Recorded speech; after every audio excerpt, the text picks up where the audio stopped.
La miséricorde de Dieu est à l'œuvre toujours.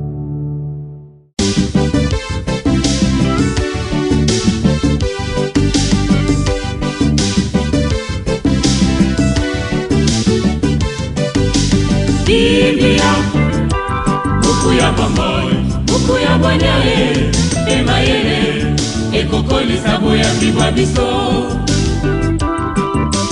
Biblia, buku ya bomboy, buku ya bwanyae, emayele, ekokolisa. Un enfant nous est né, un fils nous a été donné, l'insigne du pouvoir est sur son épaule.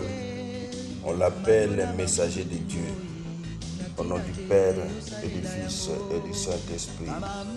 Amen.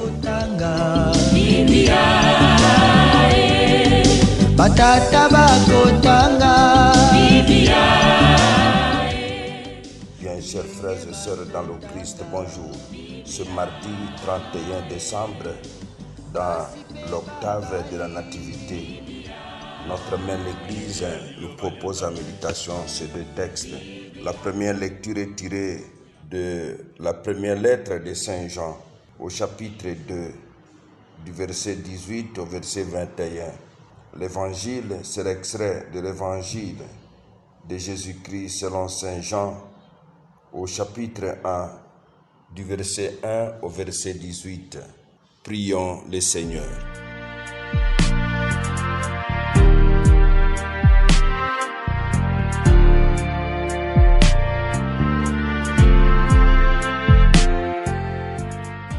Dieu éternel et tout-puissant, tu as voulu que tout effort de l'homme vers toi trouve son origine et son achèvement dans l'incarnation de ton Fils. Accorde-nous d'être comptés dans la part du Christ qui résume en lui le salut du genre humain. Lui qui vit et règne avec toi dans l'unité du Saint-Esprit, un seul Dieu pour les siècles des siècles. Amen.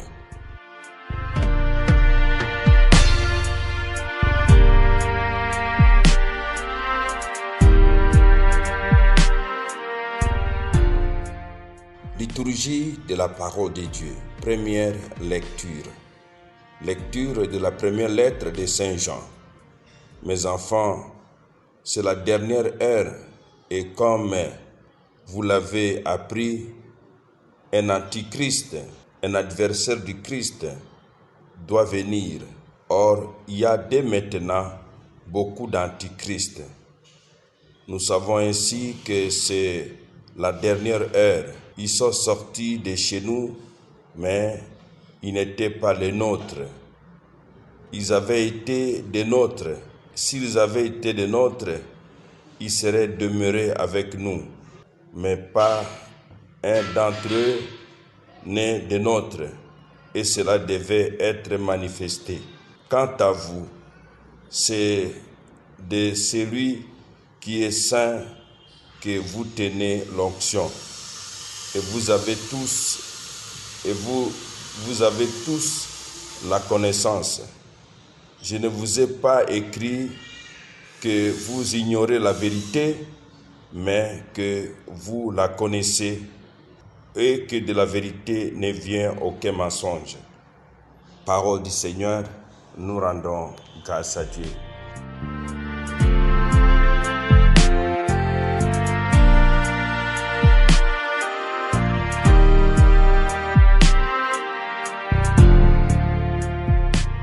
C'est de celui qui est saint que vous tenez l'onction et vous avez tous la connaissance. Mes frères, mes sœurs, il faut se garder des antichrists, c'est-à-dire des adversaires du Christ, négateurs de la vraie foi. Les vrais croyants ont reçu l'onction de Dieu, le Saint-Esprit qui leur donne la vraie connaissance. Mes frères, mes sœurs dans le Christ, il y a de notre temps des antichrists. Il existe des gens qui parlent du Christ sans avec un contenu creux. Un contenu creux, ce n'est pas le Christ qui est le Fils de Dieu, qui s'est fait homme, vrai Dieu et vrai homme, qui, le jour de sa naissance, il s'est fait un don de Dieu pour l'humanité, et à travers ces dons, l'humanité a reçu aussi les dons de l'humanité. L'humanité a reçu les dons divins, et Dieu a aussi pris le corps de l'homme. Il était semblable à nous en toutes choses, excepté le péché.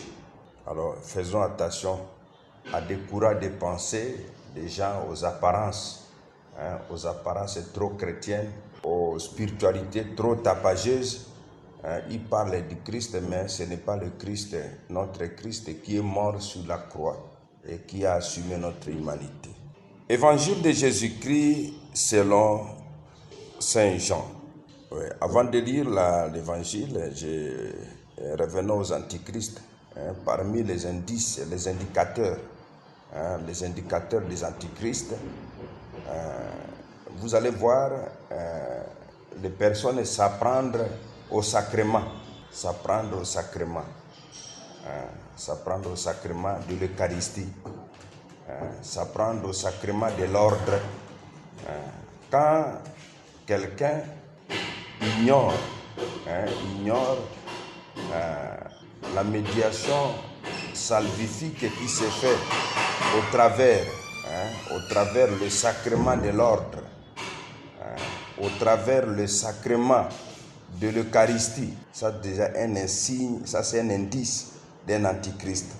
C'est un signe d'un antichrist parce que on ne peut pas parler de l'Église sans Eucharistie, on ne peut pas parler de l'Eucharistie sans sacerdoce, on ne peut pas parler de sacerdoce sans reconnaître que Dieu passe à travers des médiations humaines pour nous donner les grâces.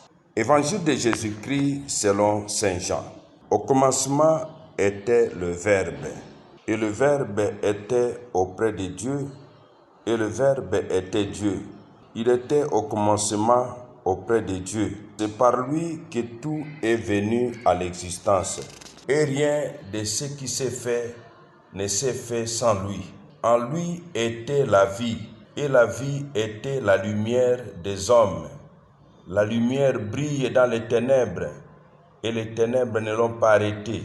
Il y eut un homme envoyé par Dieu, son nom était Jean. Il est venu comme témoin pour rendre témoignage à la lumière, afin que tous croient par lui. Cet homme n'était pas la lumière, mais il était là pour rendre témoignage à la lumière. Le Verbe était la vraie lumière, qui éclaire tout homme en venant dans le monde. Il était dans le monde, et le monde était venu par lui à l'existence, mais le monde ne l'a pas reconnu. Il est venu chez lui, et les siens ne l'ont pas reçu. Mais à tous ceux qui l'ont reçu, il a donné le pouvoir de devenir enfants de Dieu, eux qui croient en son nom. Ils ne sont pas nés du sang, ni de la volonté charnelle, ni d'une volonté d'homme. Ils sont nés de Dieu. Et le Verbe s'est fait chair, il a habité parmi nous. Et nous avons vu sa gloire, la gloire qui tient de son Père comme un Fils unique, plein de grâce et de vérité. Jean-Baptiste lui rend témoignage en proclamant « C'est de lui que j'ai dit, celui qui vient derrière moi est passé devant moi, car avant moi il était. Tous nous avons eu part à sa plénitude. Nous avons reçu grâce après grâce. C'est la loi, car la loi fut donnée par Moïse. La grâce et la vérité sont venues pour Jésus, par Jésus-Christ. Dieu, personne ne l'a jamais vu. Le Fils unique, lui qui est Dieu, lui qui est dans le sein du Père, c'est lui qui l'a fait connaître. Acclamons la parole de Dieu. Louange à toi, Seigneur Jésus. Saint et infini, me porte dans ses bras. Mes frères, mes sœurs dans le Christ, le prologue de l'Évangile parcourt l'histoire des origines à ce que l'auteur considère comme achèvement et propose un nouveau regard sur le monde. C'est les lieux où Dieu parle. Le monde devient les lieux théologiques de la rencontre, de la connaissance de Dieu. Dès lors, deux groupes se forment parmi les hommes qui restent libres face à la parole. Certains préfèrent leur autonomie et n'acceptent pas de se lier à la parole qui les interpelle. D'autres accueillent cette parole et reçoivent la grâce à elle d'une vie nouvelle qui les transforme. Ils reçoivent la grâce d'être enfants de Dieu. Comment la parole infinie de Dieu peut-elle habiter la finitude de l'homme?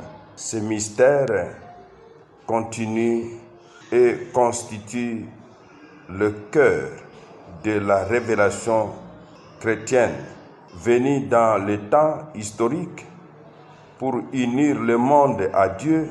Celui qui est là, celui qui est la parole, est devenu homme en Jésus-Christ. Comme un médiateur irremplaçable, il ouvre devant ceux qui le reconnaissent la possibilité d'atteindre Dieu, la source de toute vie. Mes frères, mes sœurs dans le Christ, demandons la grâce de nous laisser éclairer par Jésus-Christ, qui est la vérité de Dieu. Il est venu nous révéler le vrai visage de Dieu. Et il est aussi le chemin qui nous conduit à Dieu. Qu'il plaise donc au Seigneur qu'en ces temps de la nativité, sous l'impulsion de l'Esprit Saint, que chacune de nous, en écoutant les Saintes Écritures, soit éclairé sur la foi chrétienne, la foi catholique, à professer et surtout à vivre. Amen. Et que Dieu Tout-Puissant vous bénisse et vous protège, le Père, le Fils et le Saint-Esprit. Amen. Excellente journée à tous. Bonne fête patronale au Sylvestre. Totanga tomanyola tosalela Biblia na mabota tokotanga Biblia na masanga tokotanga Biblia oh bipai biso Biblia buku ebombi makanisi manzambe Biblia buku ya kokabola na baninga Biblia buku ya kobomba na se ya mbeto te o Biblia, Biblia.